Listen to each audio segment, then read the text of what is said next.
भगवते वास ओम नमो भगवते वासुदेवाय। ओम श्री कृष्णाय परब्रह्मणे नमः। अथ श्रीमन्नारायणीयं षोडशं दशकं। नरनारायणावतारवर्णनं दक्षयागवर्णनं च। दक्षो विरिञ्चतनयोऽथ मनोस्तनूजां लब्ध्वा प्रसूतिमिह षोडश चापकन्या।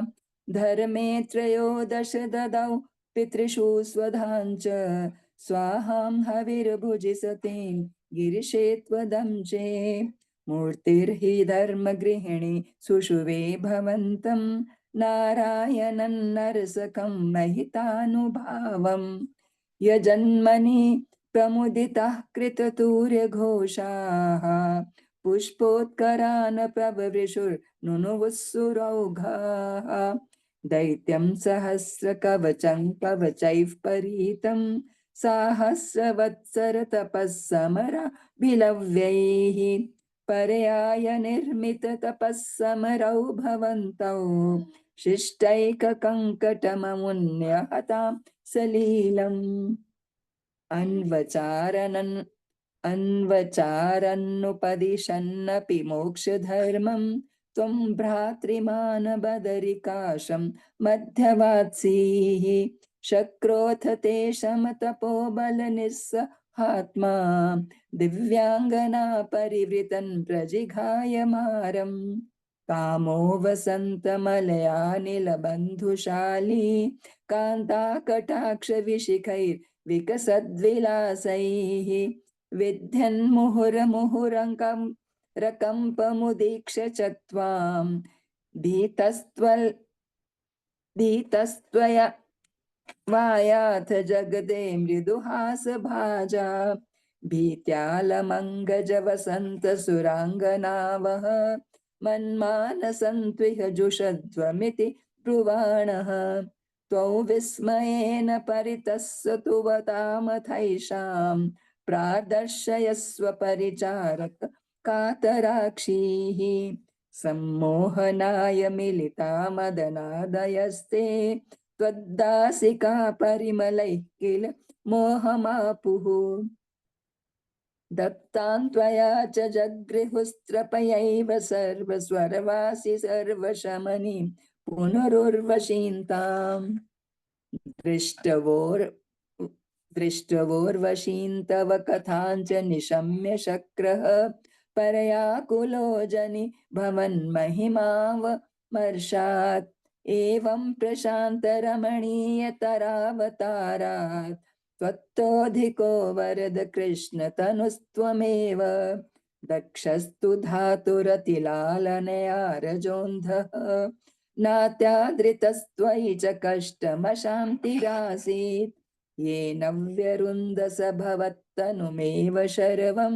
यज्ञे च वैरपि शुने स्वसुतं व्यमानीत्।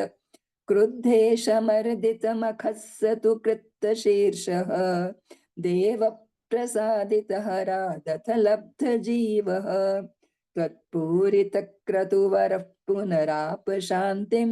सत्वं प्रशान्तिकर पाहि मरुत्पुरेश। इति श्रीमन्नारायणीये नरनारायणावतारवर्णनं दक्षयागवर्णनं चेति षोडशं दशकं समाप्तम्। नारायणाखिल गुरो भगवन्नमस्ते। नारायणाखिल गुरो भगवन्नमस्ते।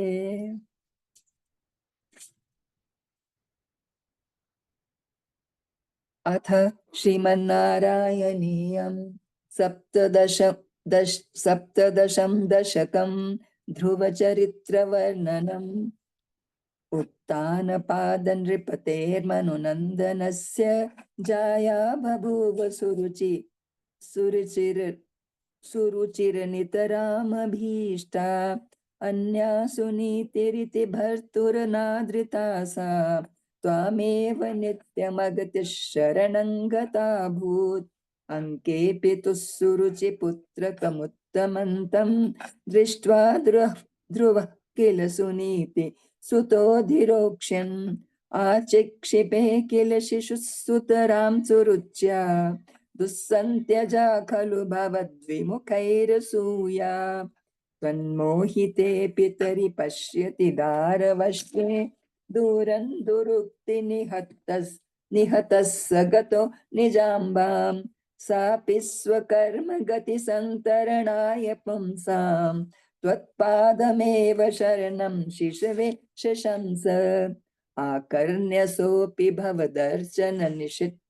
निश्चितात्मा मानी निरेत्य नगरात् किल पञ्चवर्षः सन्दृष्ट नारद निवेदित मन्त्रमार्गः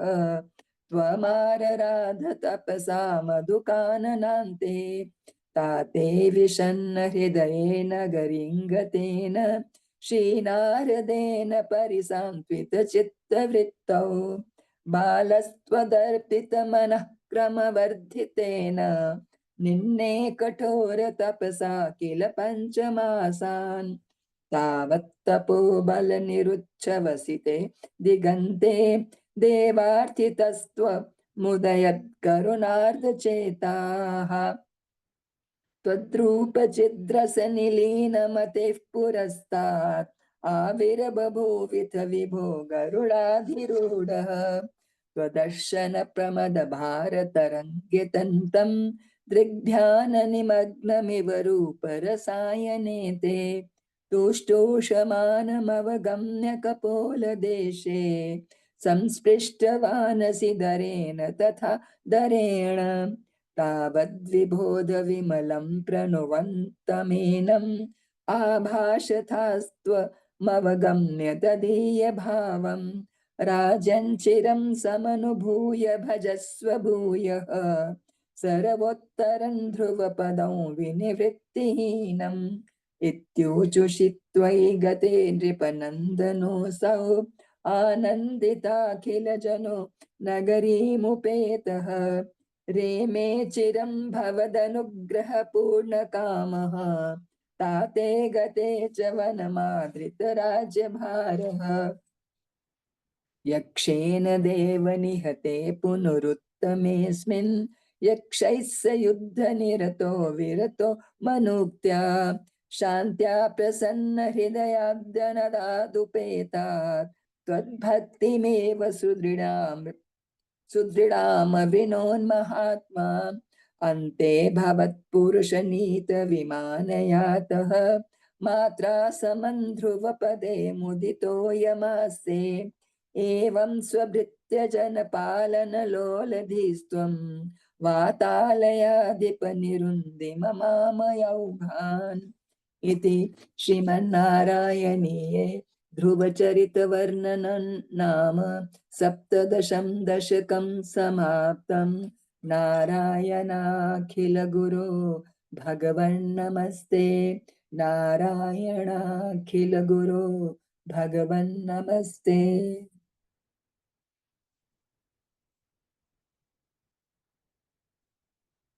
अथ श्रीमन्नारायणीयम् अष्टादशं दशकं पृथुचरितवर्णनम् जातस्य ध्रुवकुल एव तुङ्गकीर्तेः अङ्गस्य व्यजनिसुतस्य वेन नाम तद्दोषव्यथितमत्तिस राजवर्यः त्वत्पादे निहितमनावनङ्गतोऽभूत् पापोऽपि क्षितितलपालनाय वेनः पौरादैरुपनिहितः कठोरवीर्यः सर्वेभ्यो निजबलमेव सम्प्रशंसन् भूचक्रितवयजनायनं न्यरोतसीत सम्प्राप्तहितकथनाय तापसौघे मत्तोऽन्यो भवनपतिर्न कश्चनेति त्वन्निन्दावचनपरो मुनीश्वरैस्तैः शापाग्नौ शलभदशामनायिवेनः तन्नाशात् खलजनभिरूकैर्मुनीन्द्रैः तन्मात्रा चिरपरिरक्षिते तदङ्गे त्यक्ताघे परिमथितादथोरुदण्डात् दोर्दण्डे परिमथिते त्वमाविरासीः विख्यातः पितुरिति तापसोपदिष्टैः सूतादैः परिनुत भाविभूरिवीर्यः वेनार्त्या कबलितसम्पदन् धरित्रीम् आक्रान्तान् निजधनुषा समामकाशिः भूयस्तान् निजकुलमुख्यवत्सयुक्तैः देवादैः समुचितचारुभाजनेषु अन्नादीन्यभिलषितानि यानि तानि स्वच्छन्दं सुरभितनु मधु दुहस्सत्वम् आत्मानै यजति मखैस्त्वयि त्रिधामन् आरब्धे शततं वाजिमेधयागे स्पर्धालुशतमखेत्य नीचवेषः ऋत्वाश्वन्तवतनयात् पराजितोऽभूत् देवेन्द्रं मुहुरिति वाजिनं हरन्तं वहनौ तं मुनिवरमण्डले जुहूषौ रुन्धाने कमलभवे क्रतुः सपाप्तौ साक्षात् त्वं मधुरिपुमैक्षथा स्वयं स्वं तद्दतं वरमुपलभ्य भक्तिमेकां गङ्गान्ते विहितपदः कदापि देव सत्रसम्मुनिनिवहं हितानि शंसन् एकशिष्ठः सनकमुखान् मुनीन् पुरस्तात् विज्ञानं सनकमुखोदितं दधानः स्वात्मानं स्वयमग्नो वनान्तसेवी दत्तादृक्पृथुवपुरीश सत्वरं मे रोगौघं प्रशम्य वातगेहवासिन् इति श्रीमन्नारायणीये पृथुचरितवर्णनं नाम 18 दशकं समाप्तं नारायणाखिल गुरो भगवन्नमस्ते नारायणाखिल गुरो भगवन्नमस्ते।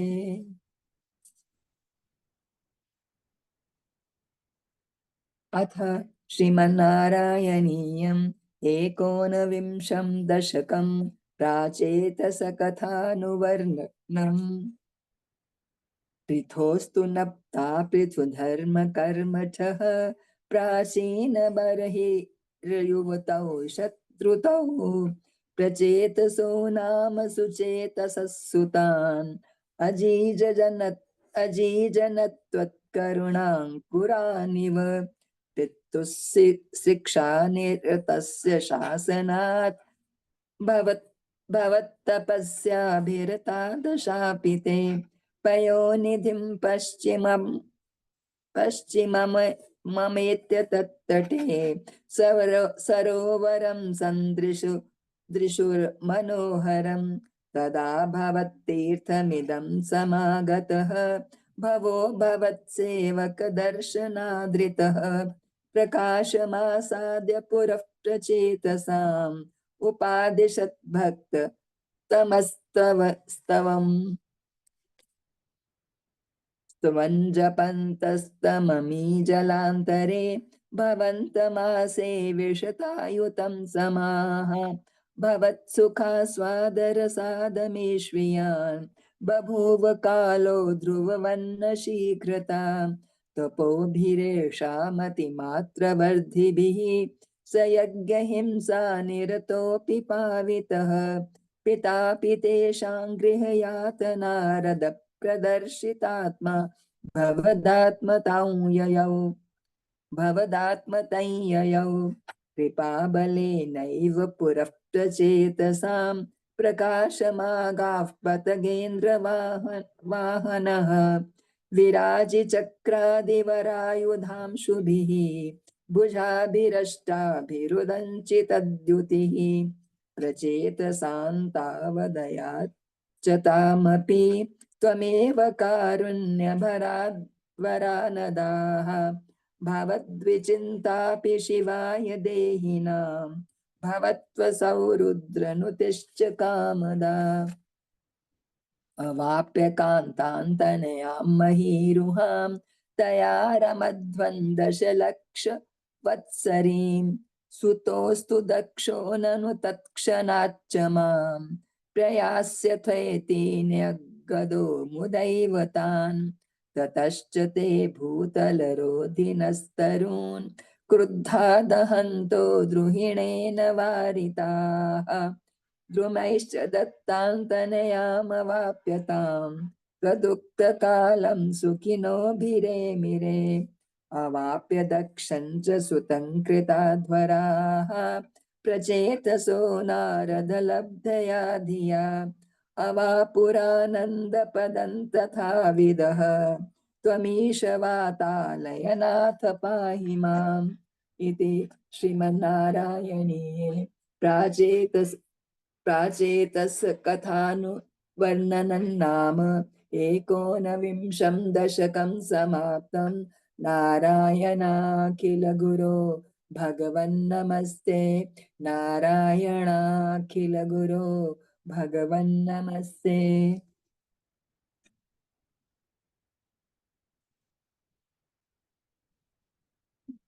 अथ श्रीमन्नारायणीयं विंशतितमं दशकं ऋषभयोगीश्वरचरितवर्णनम्। प्रियव्रत तस्य प्रियपुत्रभूतात् आग्नेयद्रराजा दुदितो हि नाभिः त्वां दृष्ट्वानिष्टदमिष्टिमध्ये तवैव तुष्टयै कृतयज्ञकर्म अभीष्टुतस्तत्र मुनीश्वरैस्त्वं राज्ञस्वतुल्यं सुतमर्थ्यमानः स्वयं जनिष्येऽहमिति ब्रुवाणः तिरोधदा बर्हिषि विश्वमूर्ते नाभिप्रियायामथ मेरुदेव्यां त्वमंशतो भूदऋषभाभिधानः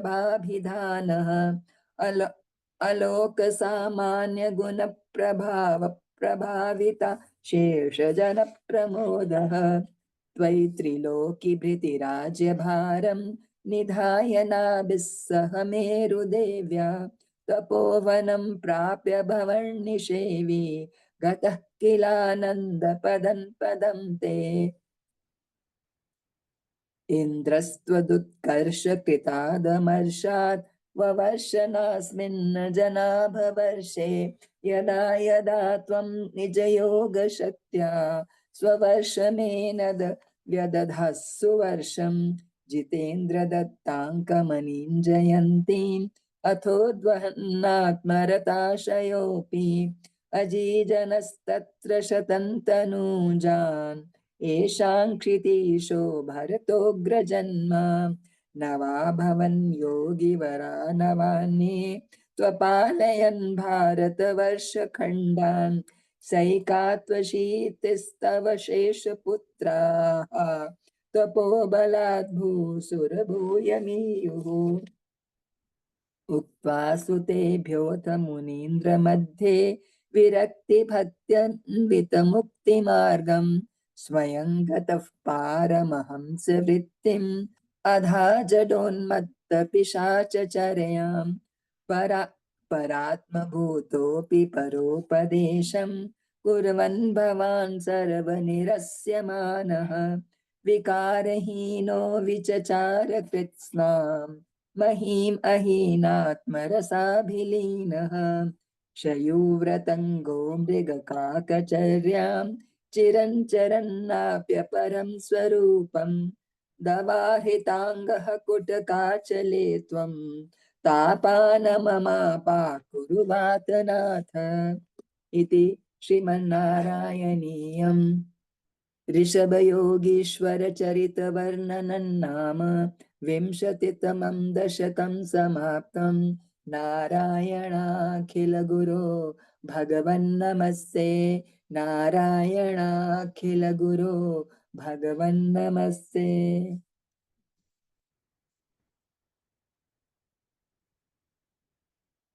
अथ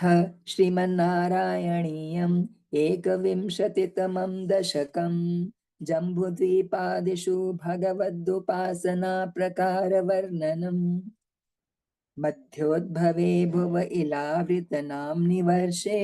गौरी प्रधानवनिता जनमात्रभाजी शर्वेण मन्त्रनुतिभिः समुपास्यमानं सङ्कर्षणात्मकमधीश्वर संश्रये त्वाम् भद्राश्वनामक इलावृतपूर्ववर्षे भद्रश्रवोभिऋषिभिः परिणूयमानं कल्पान्तगूढनिगमुद्धरन् प्रवीणम् ध्यायामि देवहयशीर्षतनु भवन्तम् ध्यायामि दक्षिणगते हरिवर्षवर्षे प्रह्लादमुख्यपुरुषैः परिशेव्यमानम् उत्तुङ्ग शान्तधवलाकृतिमेकशुद्धज्ञानप्रदं नरहरिं भगवन् भवन्तं वर्षे प्रतीचिललितात्मनि केतुमाले लीलाविशेषललितस्मितशोभनाङ्गं लक्ष्म्या प्रजापतिसुतैश्च निषेव्यमाणं तस्याः प्रियाय धृतकामतनुं भजे त्वाम् रम्येयुदीचि खलु रम्यकनाम्नि वर्षे तद्वर्षनाथमनुवर्य सपर्यमाणम् भक्तैकवत्सलममत्सरहृत्सुभान्तम् मत्स्याकृतिं भुवननाथ भजे भवन्तम् वर्षं हिरण्मय समाह्व्यमोत्तराहम् आसीनमद्रिधृतिकर्मठकामठाङ्गम् संसेवते पितृगन् प्रवरोरयमाम्यम् तन्त्वां भजामि भगवन् परचिन्मयात्मन् किञ्चोत्तरेषु कुरुषु प्रियया धरण्या संसेवितो महितमन्त्रनुतिप्रभेदैः दंष्ट्राघ्र धृष्टघनपृष्ठगरिष्ठवर्ष्मा त्वं पाहि विज्ञनुत यज्ञवराहमूर्ते यां यां दिशं भजति किं पुरुषाख्यवर्षे संसेवितो हनुमता दृढभक्तिभाजा सीताभिराम परमाद्भुतरूपशाली रामात्मकः परिलसन् परिपाहि विष्णो श्रीनारदेन सह भारतखण्डमुख्यैः त्वं साङ्ख्ययोगनुतिभिः समुपास्यमानः आकल्पकालमिह साधुजनाभिरक्षे नारायणो नरसखः परिपाहि भूमन् पलाक्षेर्करूपमैशाल्मलइन्दुरूपं द्वीपे भजन्ति कुशनाम नामनि वह्निरूपं क्रौञ्चेऽम्बुरूपमथ वायुमयं च शाके त्वां ब्रह्मरूपमयि पुष्करनाम्नि लोकाः सर्वैर्ध्रुवादिभिरूढुप्रकरैर्ग्रहैश्च पुच्छादिकेष्ववयवेष्वभिः क्लप्यमानैः त्वं शिंशुमारवपुषा महतामुपास्यः सन्ध्यासुरुन्धि नरकं मम सिन्धुशायिन् पातालमूल भुविशेषतनुं भवन्तं लोलैककुण्डलविराजि सहस्रशीर्षं नीलाम्बरं धृतहलं भुजगाङ्गनाभिः जुष्टं भजे हरगदान गुरु गेहनाथ इति श्रीमन्नारायणीये जम्बुद्वीपादिषु भगवदुपासना प्रकारवर्णनं नाम एकविंशतितमं दशकं समाप्तं नारायणाखिल गुरो भगवन्नमस्ते नारायणाखिल गुरो भगवन्नमस्ते।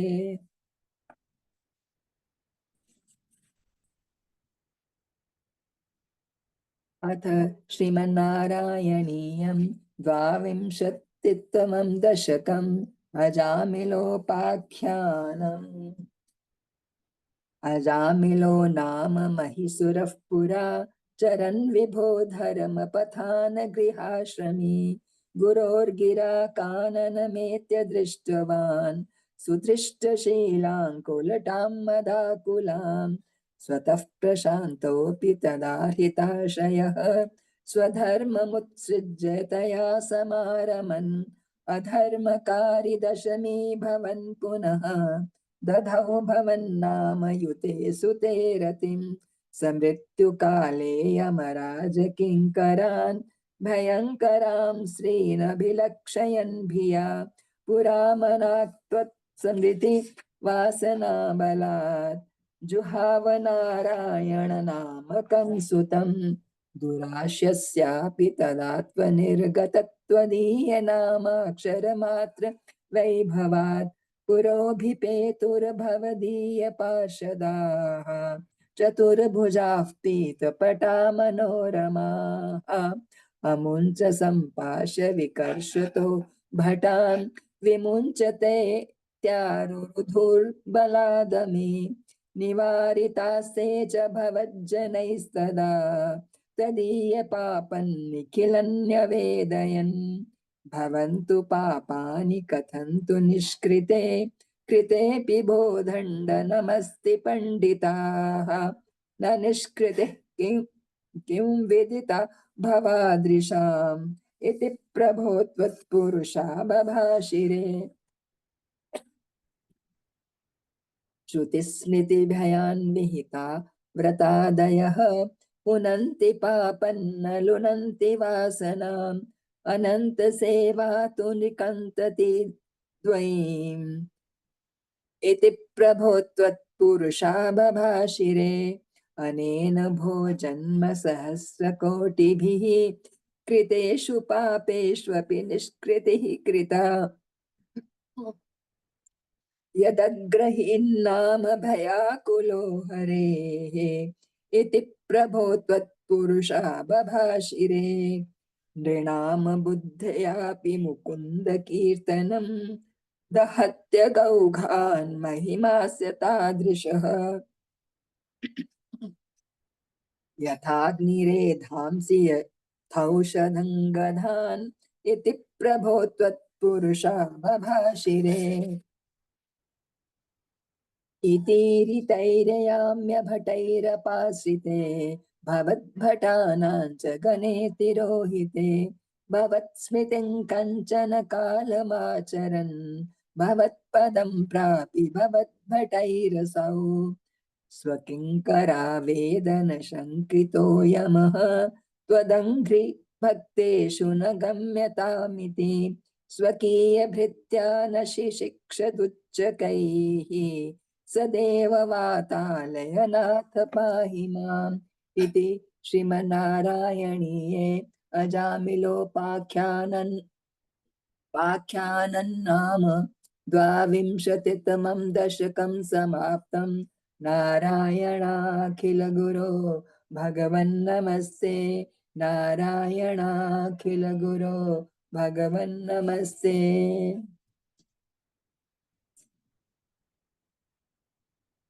अथ श्रीमन्नारायणीयं त्रयोविंशतितमं दशकं दक्षचरितं चित्रकेतो उपाख्यानं च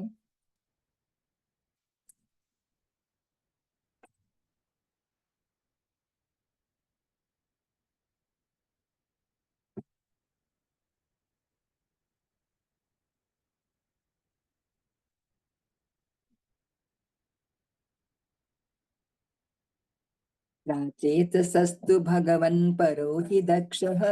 त्वत्सेवनौ व्यथित सर्गविवृद्धि कामः आविर्बभूविथ तदालसदष्टबाहुः तस्मै वरं ददिथ ताञ्च वधूमसिग्नीम् तस्यात्मजास्तव युतमीश पुंसहस्रं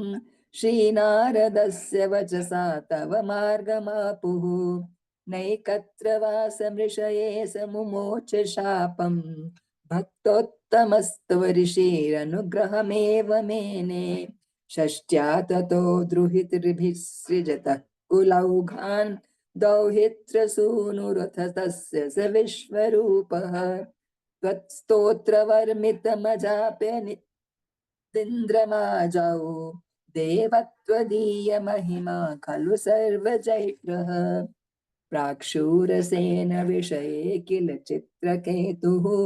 पुत्राग्रहे नृपतिरङ्गिरसः प्रभावात् लब्ध्वैकपुत्रमथ तत्र हते सपत्नी सङ्गैरमुह्यदवशस्तव माययासौ तन्नारदस्तु सममङ्गिरसा दयालुः सम्प्राप्य तावदुपदर्शय सुतस्य जीवम् कस्यास्मि पुत्र इति तस्य गिरा विमोहं त्यक्त्वा त्वदर्चन विधौ नृपतिन्युक्त स्तोत्रं च मन्त्रमपि नारदतोऽथ लब्ध्वा तोषाय शेषवपुषो ननु ते तपस्यन् विद्याधराधिपतितां स हि सप्तरात्रे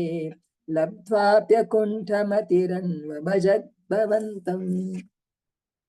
तस्मै मृणालधवलेन सहर्ष शीर्ष्णा रूपेण बद्धनुति सिद्धगणावृतेन प्रादुर्भवन्न चिरतोऽनुतिभिः प्रसन्नः दत्त्वात्मतत्त्वमनुगृह्य तिरोदधाथ त्वद्भक्तमौलिरथसोऽपि च लक्ष वर्षाणि हर्षुलमना भुवनेषु कामम् संगापयन् गुणगणं तव सुन्दरीभिः संगातिरेकरहितो ललितं चचार अत्यन्त संगविलयाय भवत्प्रणुन्नः नूनं सरौप्यगिरिमाप्य महत्समाजे निःशङ्कमङ्ककृतवल्लभमङ्गजारिं तं शङ्करं परिहसन् मया विशेपे निस्सम्भ्रमस्त्वय मयाचित शापमोक्षः पितासुरत्वमुपगम्य सुरेन्द्र योधी भक्त्यात्म तत्त्वकथनैः समरे विचित्रं शत्रोरपि भ्रममपास्य गतः पदन्ते त्वत्सेवनेन दितिरिन्द्रवदोध्यतापि तान् प्रत्युतेन्द्रः सुहृदो मरुतोऽभिलेभे दुष्टाशयेऽपि शुभदैव भवन्निषेवा तत्तादृशस्त्वमवमां पवनालयेश इति श्रीमन्नारायणीये दक्षचरितं चित्रकेतु उपाख्यानं चेति त्रयोविंशतितमं दशकं समाप्तं नारायणाखिल गुरो भगवन्नमस्ते नारायणाखिल गुरो भगवन्नमस्ते।